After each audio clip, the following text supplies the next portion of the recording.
श्रीमद्वदूलकुलवारिधि पूर्णचन्द्रं वादूलवेङ्कटगुरूत्तमपुत्ररत्नं श्रीशैलदेशिककृपाप्तसमस्तबोधं रामानुजार्यगुरुवर्यमहं प्रपद्ये श्रीवेङ्कटार्यतनयं तत्पादकमलाश्रयं वादूलान्नवपूर्णेन्दुं रामानुजगुरुं भजे।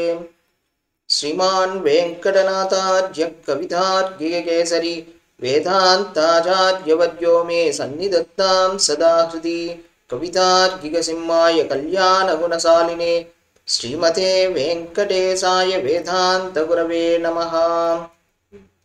नीलादुङ्गस्तनगिरितटीसुत्तं तोप्त्यकृष्णं पारात्यं स्वं श्रुतिसदशिरःसिद्धमध्यापयन्ति सोच्छिष्टायां सृजनिगलितं या बलाकृत्य पुङ्क्ते गोधादस्यै नम इदमिदं भूय एवास्तु भूयः। நமஸ்காரம். ஸ்ரீமதே ராமானுஜாய நமஹ. ஆண்டாள் திருவடிகளே சரணம். சுவாமி தேசிகன் திருவடிகளே சரணம். மார்கழி திங்களில் 14வது பொன்னாள்.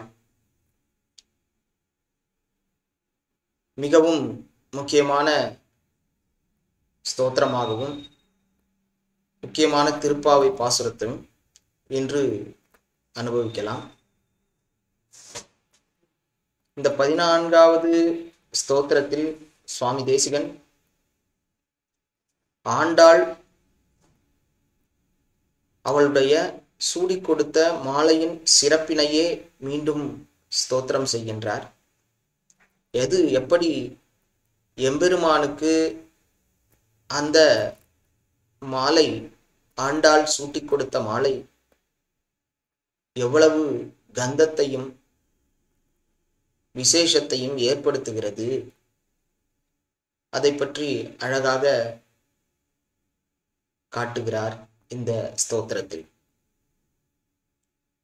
வழக்கமாகவே ஒரு திருமணம் என்றால் இந்த மாலை மாற்றுதல் அப்படின்றது மிக மிக முக்கியமான ஒரு நிகழ்ச்சி.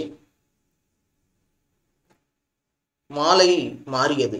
எங்கிருந்து மாறியது? ஆண்டாள் சூடிக்கொண்டிருந்தாள். ஆண்டாள் சூடிக்கொண்டிருந்த அந்த மாலை இப்போது எம்பெருமானுக்கு மாறியது, எம்பெருமான் திருமுடிக்கு மாறியது. அந்த மாற்றத்தினால் எப்படி அந்த கந்தத்தினால் அவன் விரும்பி அணிந்து கொண்டதினால் என்ன மாற்றம் நிகழ்ந்தது, அதைத்தான் இந்த ஸ்தோத்திரத்தில் சுவாமி தேசிகன் அழகாக காட்டுகின்றார். त्वत्पुक्तमाल्य सुरभीकृत चारुमौले विप्पाबुजान्तरकथामभिभैजयन्तीं पत्युस्तवेश्वरिमिध प्रतिखादलोल्हा पर्हादपत्र रुचिमारचयन्ति பிருங்காஹ. ஈஸ்வரியே, முதல்ல ஈஸ்வரின்னு ஆண்டாளை சுவாமி தேசிகன் அழைக்கிறார். அதாவது ஜகத்திற்கெல்லாம் ஈசன் யார்? எம்பெருமான். அதுல எதுவும் சந்தேகம் இல்லை. அஸ்யேசனா ஜெகதோ விஷ்ணு பத்னி அப்படின்னு தானே சொல்றோம். அது பூமி பிராட்டியையும் குறிக்கிறது ஈஸ்வரிங்கிறது. முதல்ல ஈஸ்வரின் யாரு? ஆண்டாள் ஈஸ்வரின்னு அழைச்சது யார்? பூமி தேவி தானே. பூமாதேவியே தானே ஆண்டாளா அவதாரம் பண்ணியிருக்கா. அதைத்தான் இங்க சுவாமி தேசிகன் அழகா ஈஸ்வரி அப்படின்னு அந்த கூட்டத்துல காட்டுகிறார். அளவந்தாரும் அந்ததான் லோகைகேஸ்வரி, இந்த உலகத்திற்கே ஈஸ்வரி ஆனவளே அப்படின்றத காட்டுறார். பிருங்கா என்ன பண்றதா? இந்த வண்டுகள், பிருங்கான வண்டுகள். சரி, லோகத்துக்கு மட்டும்தானா ஈஸ்வரி? இல்லையே, நீ வண்டுகளுக்கும் எல்லா சகல ஜீவராசிகளுக்கும் நீதான் ஈஸ்வரி. இந்த வண்டுகள்லயே பார்த்தோம்னா ராணி வண்டு அப்படின்னு ஒண்ணு இருக்கும். இந்த ராணி வண்டு தான் என்ன பண்ணும்? எல்லா வண்டுகளையும் கூட்டிண்டு மற்ற வேலைக்கோ இல்லை தேன் எடுக்கவோ அதெல்லாம் போகும். இங்கே இந்த ராணி வண்டு என்ன பண்றதா? எல்லா வண்டுகளையும் கூட்டுண்டு லோகைகேஸ்வரியான ஆண்டாளுக்கு பணிவிடை செய்யத்தான். என்ன மாதிரி பணிவிடைகள் அப்படின்றத பார்க்கலாம். புஜாந்தர கதாமி வைஜயந்தீம், எம்பெருமானுடைய திருமார்பில் வைஜெயந்தி என்னும் மணமாலை இருக்கு. இந்த வைஜெயந்திக்கு ரொம்பவே விசேஷம். வைஜெயந்தி மாலை பூக்களால் சூட்டப்பட்ட, திருத்துழாயால் சூட்டப்பட்ட அந்த வைஜெயந்தி மாலை எம்பெருமான் அவன் எப்போது அணிந்து கொள்கிறானோ அந்த மாலை எப்பவுமே வாடுறதே கிடையாது. அது மட்டும் இல்லை, தேனெல்லாம் எடுத்து பெருக்கிறது. அதனால வண்டுகள்லாம் எம்பெருமானுடைய இந்த வைஜெயந்தி மாலையில போயிட்டு தேன் பருகணும் அப்படின்ட்டு நிறைய வண்டுகள்லாம் வருது. அதுதான் இந்த திருமார்பில் இருக்கக்கூடிய அந்த வைஜெயந்தி மாலை அப்படிங்கிறத சொல்றார். தெக்வா, அதெல்லாம் விட்டுட்டான். இந்த வைஜெயந்தி மாலையில நம்ம இருந்தது எல்லா வண்டுகள், அந்த வண்டுகள் அந்த வைஜெயந்தி மாலையை விட்டு நீங்கி எதனால நீங்கித்து அப்படின்னு பார்த்தா, மித பிரதிகாத லோலா, ஒண்ணுக்கு ஒண்ணு முட்டி அடிச்சுட்டு போறதான். நம்ம கூட பார்க்குறோம், ஏதாவது ஒன்று காத்துட்டே இருந்துட்டு ஏதாவது ஒன்று கிடைக்கிறது, நிறைய கூட்டமாக இருக்குது, பெருமாளையே சேவிக்க போகிறோம், எல்லாம் கேட்டு போட்டிருப்பா, எப்போ கேட்டை திறப்பாலோ அப்போ முட்டி அடிச்சுட்டு பெருமாளை சேவிக்கணும்னு ஓடலையா, அந்த மாதிரி இந்த வண்டுகள் எல்லாமே முட்டி அடிச்சுன்னு ஒன்று மேலே ஒன்று விழுந்துட்டு ஓடுறதான். எங்கே ஓடுறது அப்படின்னு பார்த்தா, தவ பத்யுஹு, உன்னுடைய பதியான ஸ்ரீயப்பதியான ஸ்ரீமன் நாராயணனான உன்னுடைய பதியான நாராயணனிடம் துவத் புக்த மால்ய சுரபீகிருத சாரு மௌலே, என்ன ஆச்சுன்னா, உன்னால் ஆண்டாள் மாலையை சூடி கலைந்து எம்பெருமானிடத்தில் கொடுத்தாள். மாலையும் மாற்றினாள். என்னாச்சு, அந்த மாலையில ஆண்டாள் சூடிகருக்கு முன்னாடி பெருசா ஒரு வாசனை எல்லாம் இல்லை. ஆண்டாள் சூடிண்டா, ஆண்டாள் தன்னுடைய திருமுடியில் தரித்தவுடன் அந்த வாசனையற்ற மாலைகள்லாம் கந்தம் ஏறித்தான். அந்த கந்தம் ஏற்றப்பட்ட அந்த மாலையை எம்பெருமான் சூட்டி கொண்டான். அப்போ அந்த திருமுடியில எந்த மாதிரி கந்தம் இருந்தது, எவ்வளவு ஏறித்தோ அவ்வளவு. இந்த வண்டுகள்லாம் முட்டி அடிச்சுட்டு அங்க ஓடுறது. ஆண்டாள் சூட்டி கொடுத்த மாலையை எப்போ எம்பெருமான் தன்னுடைய திருமுடியில் சூடி கொண்டாரோ அந்த வாசனை கவரப்பட்டு என்னாச்சு, இந்த வண்டுகள்லாம் அடிச்சு பிடிச்சுட்டு ஒண்ணுக்கு ஒண்ணு மேல விழுந்துட்டு அந்த மாலைக்கு ஓடுறது, அந்த மலர்களுக்கு ஓடுறது. அதாவது வழக்கமாகவே நாம ஏதாவது மாலைகளை அணிந்துண்டா அந்த மாலையை எம்பெருமானுக்கு சூட்ட முடியாது. நம்ம அது நிர்மால்யமாயிடும். எம்பெருமானுக்கு சூட்டணும்னா அது மால்யமான மாலையை தான் இருக்கணும். ஆனா ஆண்டாள் சூடின உடனே அது மால்யமாகவே இருந்தது. அதுதான் கந்தம்லாம் ஏறித்து. புக்த அப்படின்னா ரட்சிக்கப்படுதல் அப்படின்றது பொருள். அதாவது ஆண்டாள் அந்த மாலையை சூட்டி அனுபவிக்கணும் அப்படின்லாம் நினைக்கல. மற்றவர்கள் இந்த லோகத்தார்கள் மாலையை சூட்டிண்டா தான் அனுபவிக்க வேண்டும். மாலை எனக்கு அழகாக இருக்கிறதா, நான் சூட்டி கொள்ளுகின்றேன், எனக்கு மாலை மரியாதை வேண்டும் அப்படின்னு தான் அனுபவிப்பா. ஆனா இங்க ஆண்டாள் தனக்காக அவ சூட்டிக்கல. எதுக்காக மாலையை எடுத்துட்டான்னா, பெருமாளுக்கு பிரியமான அந்த பரிமள கந்தம் கமழும் அந்த கூந்தலிருந்து அந்த கந்தத்தை அந்த மாலைகளுக்கு ஏற்ற வேண்டும், அந்த மலர்களுக்கு கந்தத்தை அதிகமான கந்தத்தை கொடுக்க வேணும் அப்படின்றதுக்காக அந்த மாலையில பரிமளத்தை பெருக்க, அந்த மாலையை ரட்சிக்க, அதற்காகத்தான் சூடினாள். அவள் தான் அணிந்து கொள்ள வேண்டும், தான் அனுபவிக்க வேண்டும் அப்படின்றதுக்காக சூட்டல. அதுதான் சுரபீகிருத. என்ன, முன்பு வாசனையே இல்லது, ஆனா இப்போ ஆண்டாள் சூட்டின்றதுக்கு அப்புறம் அது வாசனையா கந்தம் கமழக்கூடியதா மாறித்து. நீ அனுபவிக்கணும்ன்ற அந்த ஆசையில் இது பண்ணல. பெருமாளுக்கு அந்த பிரியமான நாதனுக்கு பரிமளத்தை கந்தத்தை கமழக்கூடிய அந்த மலர்கள்ல கந்தம் வரணும் அப்படின்றதுக்காக, அந்த மலர்களில் கந்தம் ஏற்றுவதற்காக, அதற்காகத்தான் நீ சூடிண்ட அப்படிங்கிறத இந்த சுவாமி தேசிகன் இங்க அழகா ஸ்தோத்திரம் செய்கிறார். பர்காத பத்திர ருச்சி. இது அடுத்ததா என்னன்னா, இந்த வண்டுகள்லாம் வைஜெயந்தி மாலையை விட்டு வேகமா ஓடித்து, ஒண்ணுக்குள்ள ஒண்ணு தள்ளிண்டு ஓடித்து அங்க ஆண்டாள் சூட்டி கலைந்த மாலையை எம்பெருமான் தன்னுடைய திருமடியில் சூட்டி கொண்டவுடன் அங்க போச்சு என்ன பண்ணித்துனா, போனதுக்கு அப்புறம் அங்க அதை பார்த்து அந்த கந்தத்தை பார்த்து எல்லாம் என்ன பண்ணித்தான் அந்த இடத்துல ஒரு குடை மாதிரி நின்றுதான். அவருடைய திருமுடிக்கு மேல ஒரு குடை கைங்கரியம் பண்றதோ அனந்தாழ்வான். அந்த அனந்தன் சென்றால் குடையாம், இருந்தால் சிங்காசனமாம், நின்னால் மரபடியாம்னு அவர் தான் கைங்கரியம் பண்ணுவார்னா, இந்த வண்டுகள்லாம் என்ன பண்ணித்து, எப்போ ஆண்டாள் சூட்டி கலைந்த மாலையை எம்பெருமான் சூடிக்கொண்டாரோ அந்த கந்தத்தில் மூழ்கி அந்த கந்தத்தினை அனுபவிக்க வேகமா முட்டி அடிச்சுட்டு அங்க அவருடைய திருமுடிக்கு போய் அங்க போய் என்னாச்சா ஒரு குடை மாதிரி அது எல்லாம் ஒண்ணுக்கு ஒண்ணு அடிச்சுட்டு அப்படியே மேல விழுந்துட்டு ஒரு குடை மாதிரி இருந்துதான்.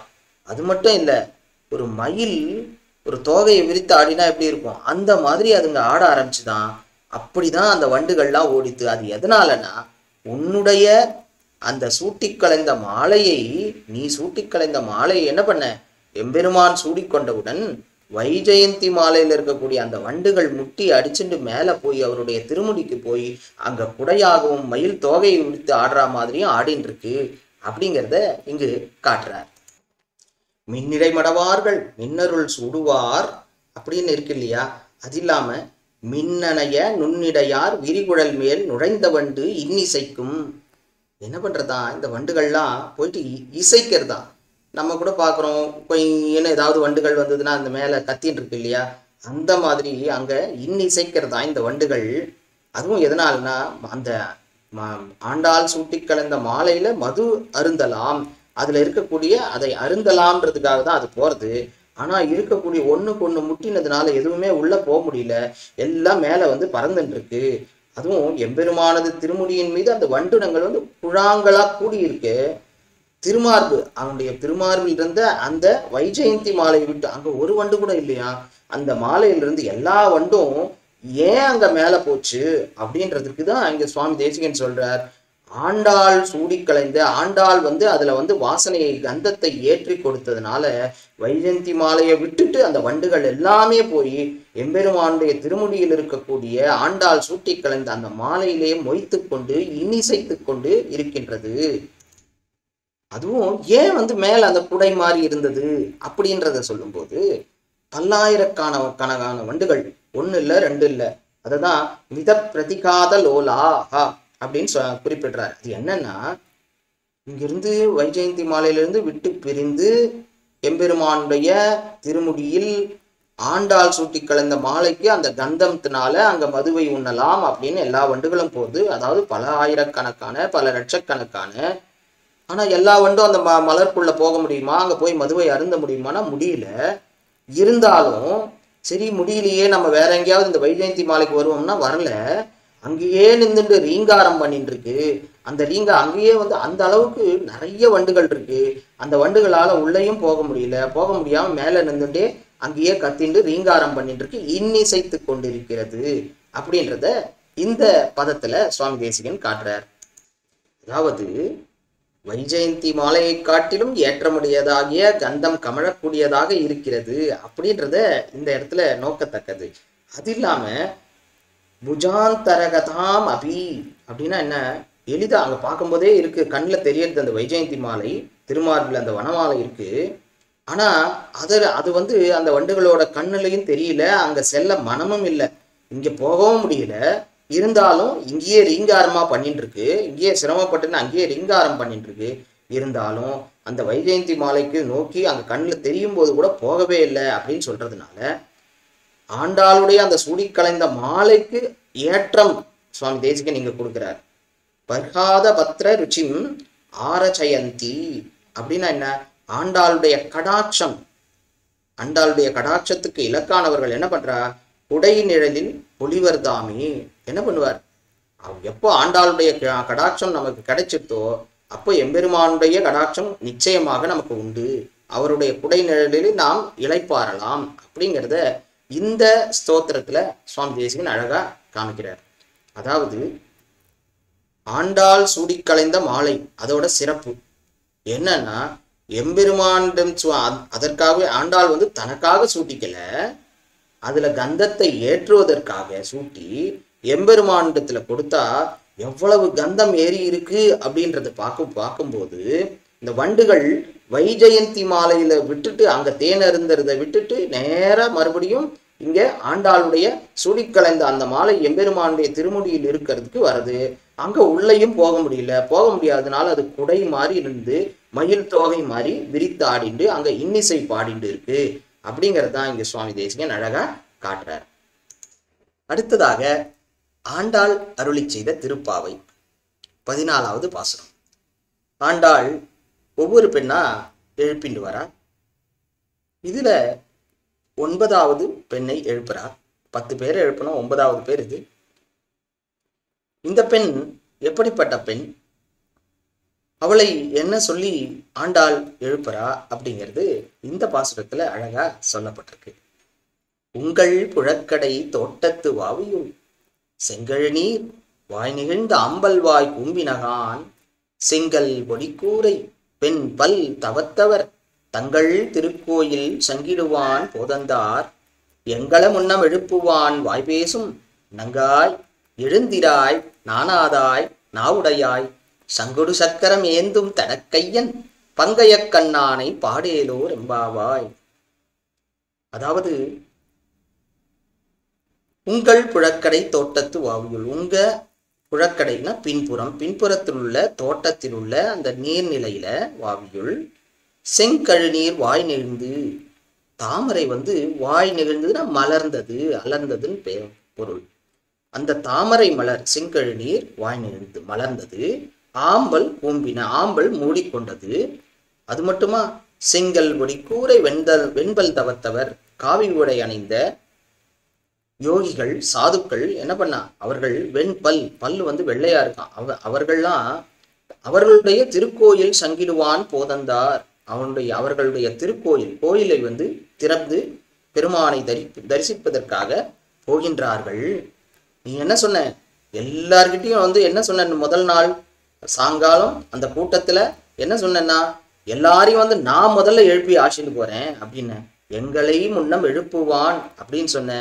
வாயாடியே, வாய் பேசக்கூடிய நங்கையே, நங்காய் அப்படின்னா எல்லாத்தையும் நிறைந்தவள், நம்பி அப்படின்னா எல்லாம் நிறைந்த ஆண்பாள், நங்காய்னா எல்லாம் நிறைந்த எல்லா குணங்களும் பரிபூர்ணமாக இருக்கக்கூடிய நம்பி நங்காய். எழுந்திராய், எழுந்துதான் வாயேன். என்ன இப்படி சொல்லிட்டு இதே மாதிரி தூங்கிட்டு இருக்கியே, நான் எல்லாரையும் முதல்ல எழுப்புவேன்னு சொல்லிட்டு இப்படி தூங்கிட்டு இருக்கியே. நானாதாய் நாவுடையாய், நீ கண்டிப்பா இருக்கணும். ஏன்னா உனக்கு தான் அந்த நாவன்மை இருக்கு. கண்ணன் எம்பெருமான் பேசக்கூடிய அந்த நாவன்மை படைத்தவளே. சங்கொடு சக்கரம் ஏந்தும் தடக்கையன், எம்பெருமான் சங்குனோடும் சக்கரத்தோடும் அது இருக்கக்கூடிய அந்த பங்கைய கண்ணானே, அந்த கண்ணனை பாடேலோ ரெம்பாவாய், பாடலாம் எழுந்து வா அப்படின்னு ஆசின் போறா. இதுல காட்சி எப்படி இருக்குன்னா, எப்போ அவ வீட்டுக்கு வரா, தோழிகள் எல்லாரும் ஆண்டாள், அதாவது ஆயர்குல தலைவியான ஆண்டாளுடன் எல்லா தோழிகளும் இந்த தோழியுடைய அகத்திற்கு வருகிறார்கள். வரும்போது பார்த்தோம்னா அவ தூங்கிட்டு இருக்கா.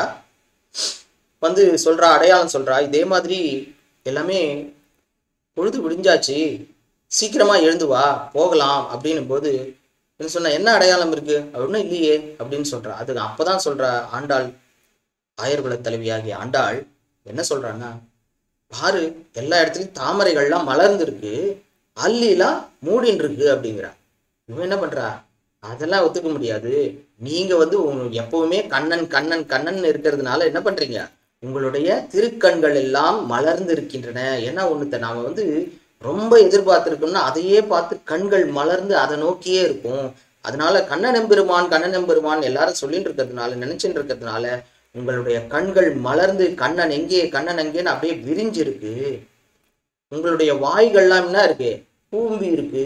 வாயெல்லாம் கூம்பி இருக்கா, எப்படி ஆம்பல் வாய், அதுலயே வருது இல்லையா வாய், உங்களோட வாய் தான் கூம்பி இருக்கு.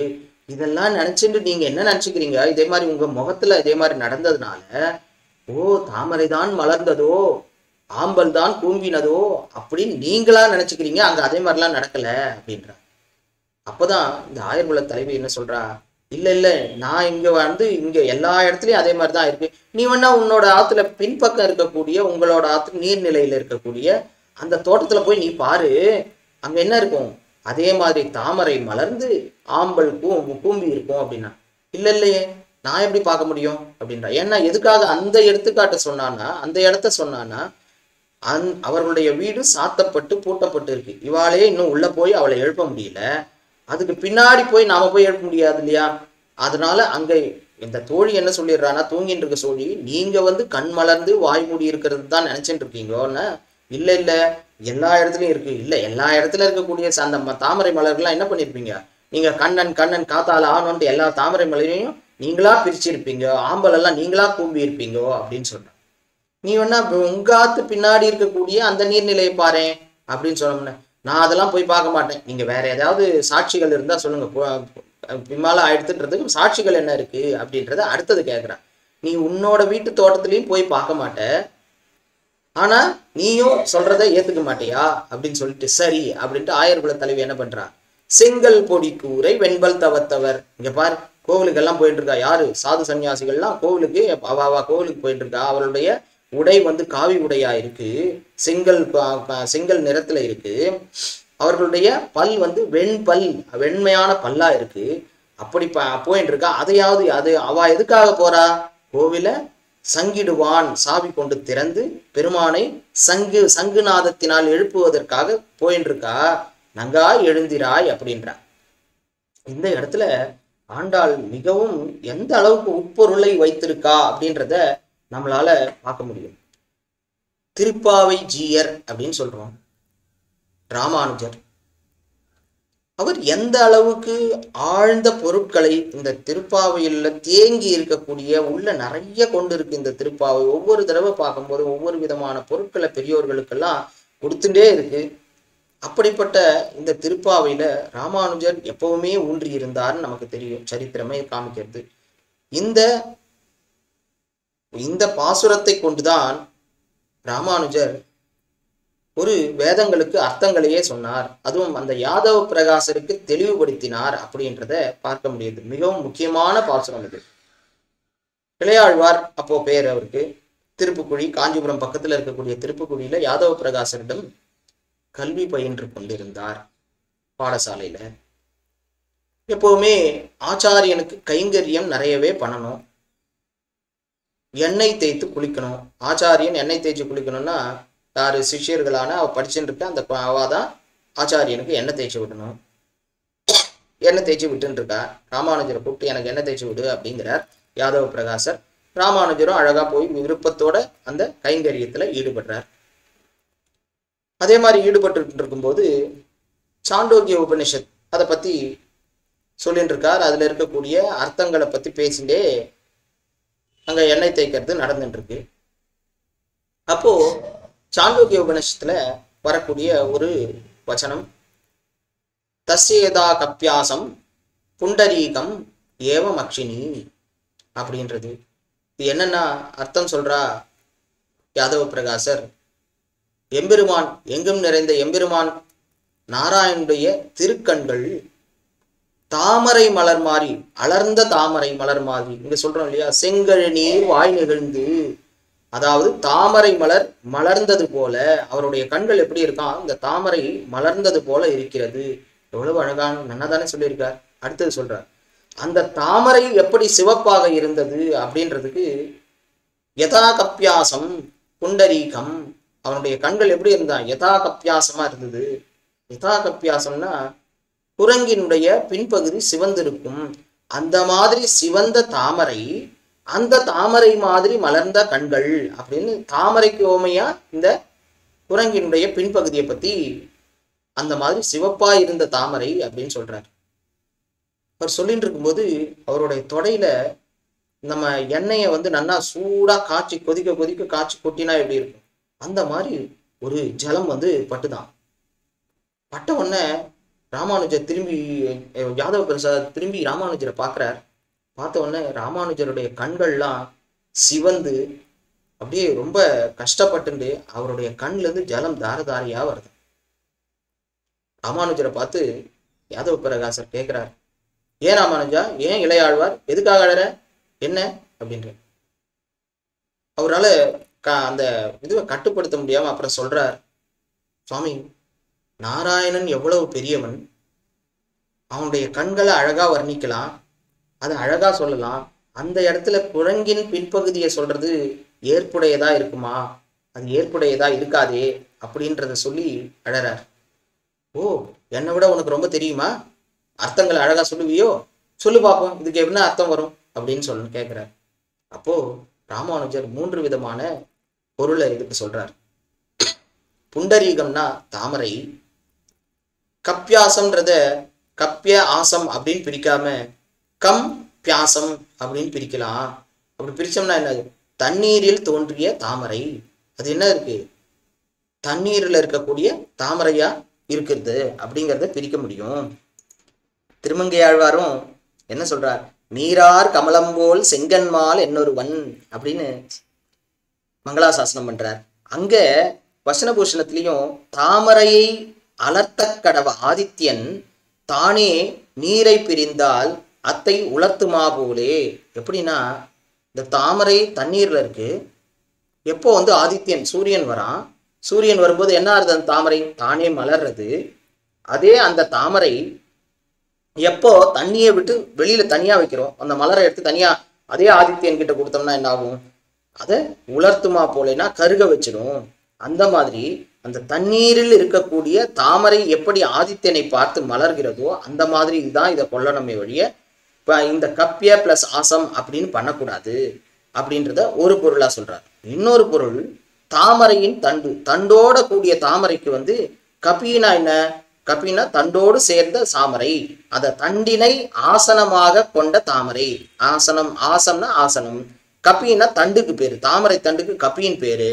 அந்த கப்பியோடு அந்த கப்பியை ஆசனமாக கொண்ட தாமரை, அதாவது வாடாத புதிய அன்றளர்ந்த தாமரை, அப்பதான் மலர்ந்த தாமரை, அத தண்டோடு சேர்ந்த தாமரையா, அது இன்னொரு பொருள் கொள்ளலாம்.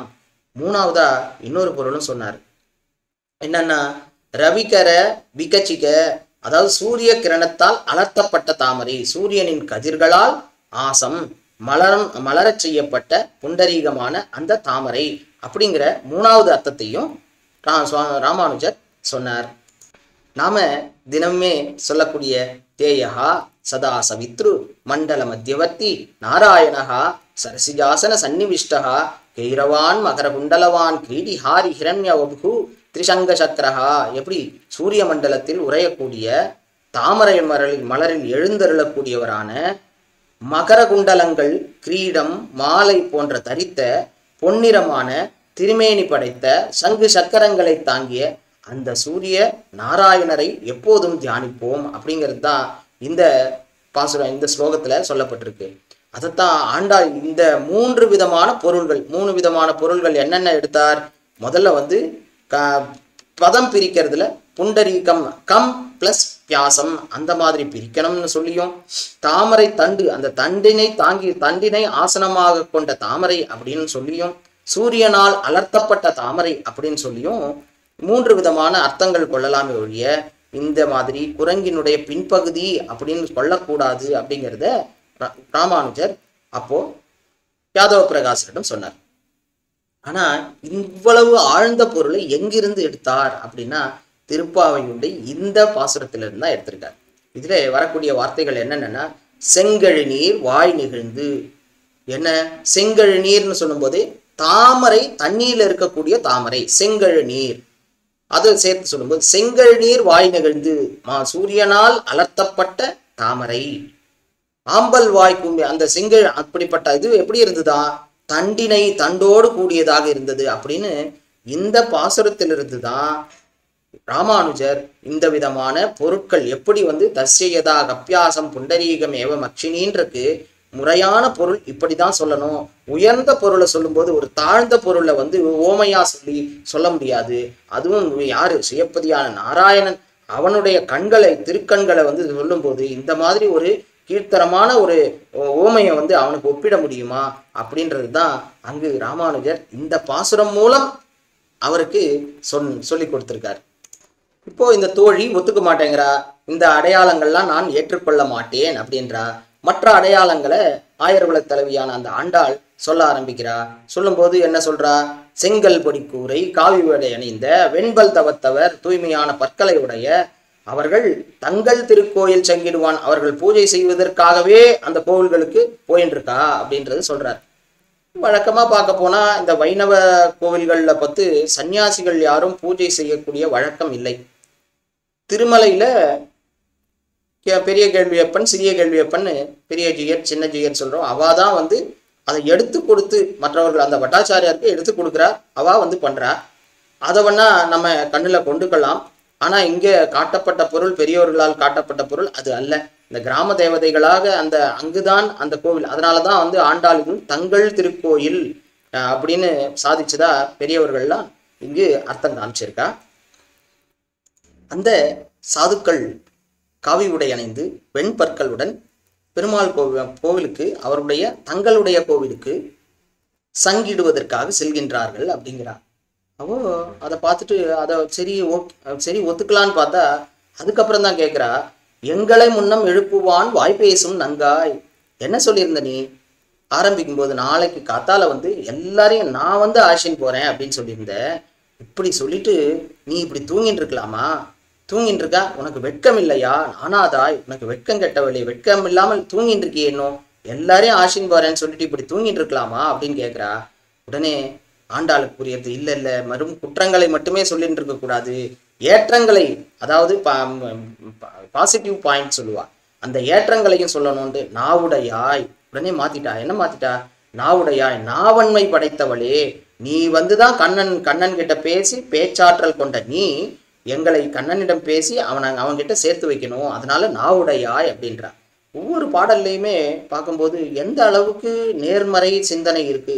அரி என்ற பேரரும் உள் புகுந்து குளிர்ந்து உள்ளம் புகுந்து குளிர்ந்து நாயக பெண் பிள்ளாய் போதுகலமுடைய பாவாய் மாமாயன் மாதவன் அருங்கலமே, அதாவது நடுநாயகமாக இருக்கக்கூடிய மணியே, புனமயிலே, முகில்வண்ணன், போதரி கண்ணினாய், இப்படி ஊக்குவிக்கிறதுக்காகவே நிறைய பாடின்னு வரா.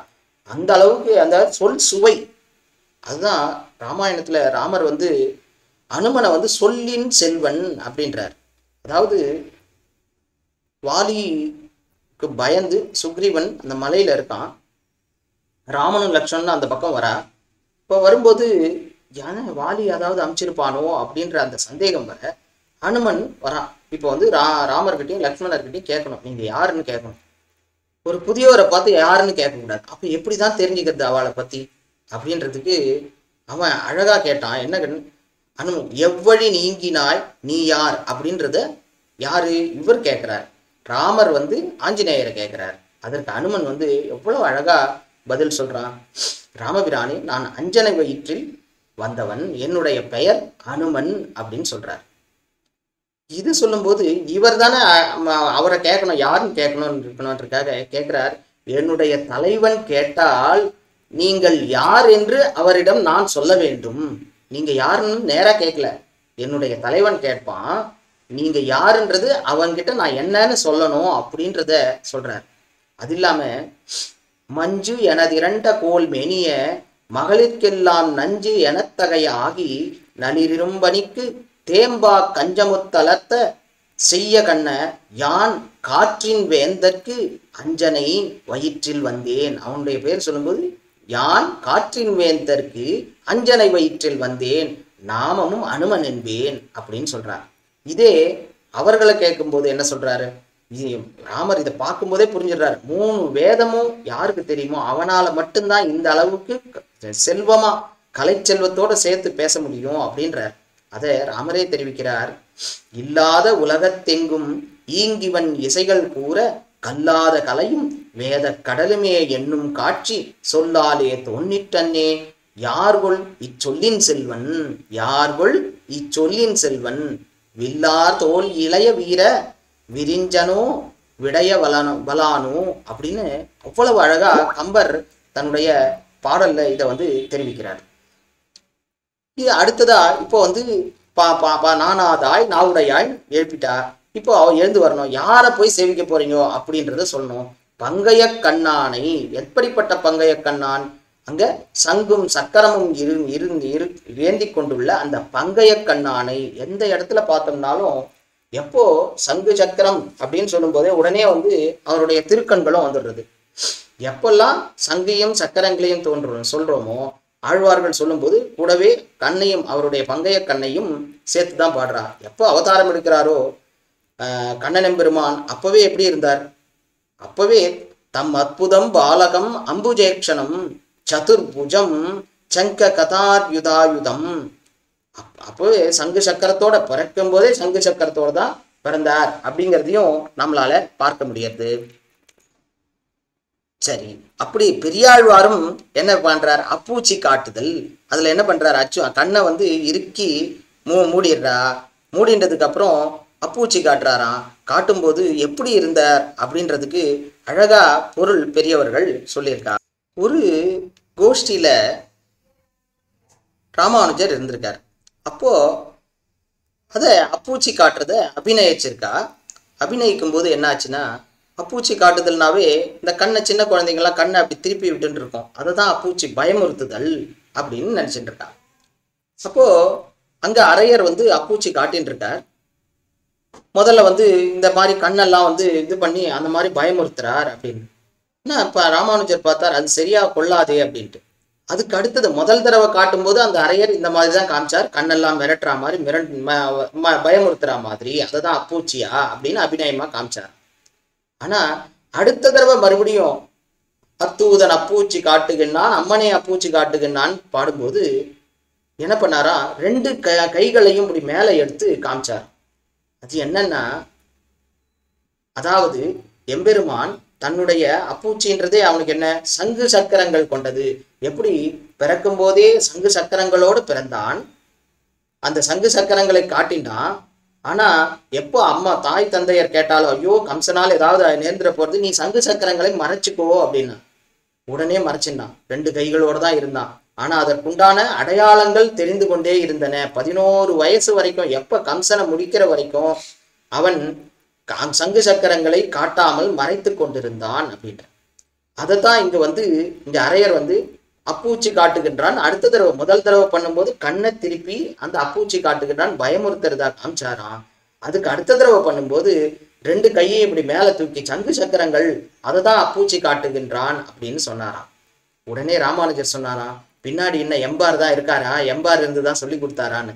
அந்த எம்பார் கை காட்ட, எது அப்பூச்சி காட்டுதல்னா என்னன்றத எம்பார் அந்த அரையருக்கு காட்டி கொடுக்க, அந்த அரையர் அந்த அப்பூச்சி காட்டுதல்னா சங்கு சக்கரங்களை காமிச்ச உடனே அதுதான் அப்பூச்சி காட்டுதல், அவனுடைய பயங்கரமான உண்மையான அந்த ஸ்வரூபத்தை காட்டுதல் அப்படிங்கிறதையும் நம்மால இங்கு பார்க்க முடியாது. ஆனா நமக்கு ஒரு சந்தேகம் வரலாம், ராமன் எப்பவுமே சங்கு சக்கரங்களோடு நமக்கு எந்த காட்சியுமே கொடுக்கவில்லையே அப்படின்னு. அது நம்மளுடைய ஊனக்கண்ணுக்கு தான் தெரியலையோ என்னமோ. மண்டோதரி அவளோட கண்ணுக்கு அழகா தெரிஞ்சிருக்கு. இத்தனைக்கும் எப்போ ராவணனை வதம் பண்ணியாச்சு, ராவணன் மாண்டொழிந்தான், அந்த அவனுடைய பிரேதம் பூமியில இருக்கு. மண்டோதரி ஓடி வரா, அவர் புலம்புறா. புலம்பலை பார்த்துட்டு அப்படி திரும்பி பார்க்குறா, ராமனை பார்க்குறா. ராமனை பார்த்து சொல்றா, தமசகா பரமோதாதா சங்க சக்கர கதாதரஹா அப்படின்னு பார்த்து பாடி. எதுவும் யாரு, தன்னுடைய கணவனை வதம் பண்ண அந்த ராமன் எம்பெருமான் எதிர இருக்கான். அவனை பார்த்த உடனே எதுவா இருந்தாலும் திட்டணும்னு வந்தவ கூட அந்த ராமனுடைய திருமுகத்தை பார்த்தவுடன், அவனுடைய சரீரத்தை அந்த ராமனுடைய திருமேனியை பார்த்தவுடன் இந்த ராவனுடைய சரீரம் கீழே விழுந்திருக்கு. எம்பெருமானுடைய திருமேனியை பார்த்தவுடன் என்ன சொல்றாவ, தமசப்பரமோ தாதா சங்க சக்கர கதாதரஹா அப்படின்ட்டு, சங்க சக்கர கதாதரனான இவன் பெருமான் அப்படிங்கிறத அவளுடைய கண்களுக்கு அவ்வளவு அழகா ராமன் எம்பெருமான் காட்டி கொடுத்திருக்கா. கிருஷ்ணாவதாரத்துல மட்டும்தான் சங்க சக்கரம் இல்லை, ராமாவதாரத்திலையும் எம்பெருமான் அழகா சங்க சக்கரங்களை தரித்து கொண்டுதான் இருந்தார். எப்படி ஒரு பழக்காரி, நெல்மணிகள் பழம் வியாபாரி வரா, அவளுக்கு கண்ணில் தெரிஞ்சிருக்கு என்ன, அவ பழத்தை கொண்டு நெல்மணிகளை எடுத்துட்டு வரான். உள்ள போயிட்டு எம்பெருமான் சின்ன குழந்தை கண்ணன் எம்பெருமான், அந்த நெல்மணிகள் கையில எடுத்தா எல்லா நெல்மணியும் கொட்டியே போச்சு, எதுவுமே இல்லை. வந்துட்டே இருக்கா, கையை வேற மடக்கிட்டு வரான். அங்க அப்பா வராரு, எதிர பார்த்து, என்னடா என்ன கண்ணா எடுத்துன்னு போறேன், ஒன்றும் இல்லை அப்படின்ட்டு கையை பின்பக்கமா மறைச்சிட்டு இந்த பக்கமா ஓடி வரான். ஓடி அந்த பழக்காரி கிட்ட எடுத்துட்டு கையை இப்படி காமிக்கிறான். அங்க ஒரு நெல்மணி கூட இல்லை, எல்லாமே வழியிலேயே விழுந்து போச்சு. எடுத்த 4 நெல்மணி அவனுடைய சிறிய கைகள், அதுல ஒரு 4 நெல்மணி தான் இருந்தது. அதுவும் அந்த கொஞ்ச தூரம் வரதுக்குள்ள எல்லாம் கீழே கொட்டி போய் அங்க கடைசியில பழக்காரி கிட்ட வரும்போது வெறுங்கையா இருந்து, இதை வச்சுக்கோ எனக்கு கொடு அப்படின்னு சொல்றான். அந்த பழக்காரி, நான் பழம் தரேன், எனக்கு மோட்சம் தரையா, மோட்சம் கொடுத்தா நான் உனக்கு பழம் தரேன். எப்படி அந்த பழக்காரிக்கு தெரிஞ்சது? அவனுடைய கைகளில் இருந்தக்கூடிய அந்த சங்க சக்கரம் காட்டி கொடுத்தது. அதை பார்த்த உடனே அவளும் எளிமையா அந்த மோட்சத்தை வாங்கிட்டு போனான். அந்த அளவுக்கு அந்த சங்க சக்கர கதாதாரியா எப்பவுமே எம்பெருமான் இருந்திருக்கான் அப்படின்றதையும் நம்மளால தெரிஞ்சுக்க முடியுது. இப்படிப்பட்ட சங்கு சக்கரங்களை கையில் ஏந்தி கொண்டிருக்கான். அப்படிப்பட்டவன் யார்? அங்க பங்கைய கண்ணான். ஆழ்வார்கள்லாம் எப்ப பாடினாலும் சங்க சக்கரங்களை பாடினா கூடவே திருக்கண்களான அந்த பங்கைய கண்ணையும் சேர்த்துதான் பாடுறா. கங்குலும் பகலும் கண்துயிரழியார் கண்ணநீர் கைகளால் இறைக்கும் சங்கு சக்கரங்கள் என்று கைகூப்பும் தாமரை கண்ணென்னே தளரும். அங்கேயும் தாமரை கண் வருது சங்கு சக்கரங்களோட.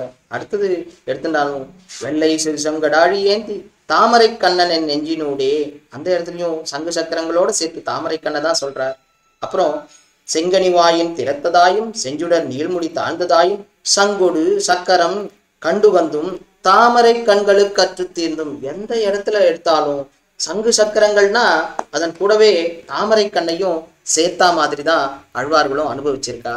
இங்க ஆண்டாலும் அதனாலதான் சங்கு சக்கரங்களை சொல்லிட்டு பங்கைய கண்ணானே, அவனுடைய கண்கள் பங்கைய கண் தாமரை, அந்த மலர்ந்த கண்கள், அந்த மாதிரி அந்த கண்களும் உள்ள அந்த எம்பெருமானை நாம் பாட வேண்டும்.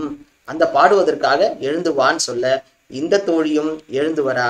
எழுந்து வந்து இப்ப கடைசியா ஒரே ஒரு தோழியை எழுப்பி எம்பெருமான் அந்த நோன்பை ஆரம்பிக்க போறா. கடைசி தோழியை மிக மிக ரொம்ப முக்கியமான ஒரு பாசுரமான அடுத்த பாசுரத்தையும் நாம் அனுபவிப்போம். ஆண்டாள் அருளி செய்த திருப்பாவையோட சேர்த்து சுவாமி தேசிகன் அருளி செய்த அந்த கோதாஸ்துதி, அதுல எப்படி இப்ப ஆண்டாள் இவ்வளவு கொடுத்திருக்கான்னா அந்த ஆண்டாளுக்குடைய ஏற்றம் எப்படி, அவளுடைய எம்பெருமானுக்கு எவ்வளவு உகப்பு இருந்தது அப்படின்றத சுவாமி தேசிகனும் அழகா சொல்லிட்டு இருக்காரு கோதாஸ்துதியில. அதையும் சேர்த்து நாளை மேலும் அனுபவிக்கலாம். ஸ்ரீமதே ராமானுஜாய நமஹ. ஆண்டாள் திருவடிகளே சரணம். சுவாமி தேசிகன் திருவடிகளே சரணம்.